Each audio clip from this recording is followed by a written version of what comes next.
अभी जब हम एज की बात करते हैं तो आईवीएफ में जब हम वेरिएबल्स की बात करते हैं, यानी कि मेल फैक्टर है, फीमेल फैक्टर है, तो एज जो है वो बहुत बहुत बहुत इम्पोर्टेंट फैक्टर है। यंगर एज में जब भी हम आईवीएफ करते हैं, किसी भी सेंटर पे आप करेंगे, तो आपके रिजल्ट्स जो है वो हमेशा बेटर रहते हैं। जैसे जैसे एज एडवांस होती है, दो चीज़ें होती हैं। एक तो एग काउंट कम हो जाता है, जो हमारे लिए एक चैलेंजिंग है, क्योंकि अगर एग कम है तो कम एम्ब्रियोस हैं।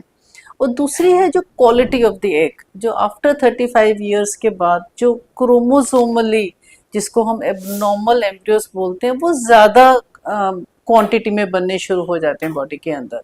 तो इसकी वजह से हमको अच्छे जो एम्ब्रियोस हैं वो कम मिलते हैं, तो काउंट भी कम हो जाता है और अच्छी क्वालिटी के एम्ब्रियोस भी कम मिलते हैं, और इसी वजह से प्रेगनेंसी रेट्स जो हैं वो ड्रॉप हो जाते हैं।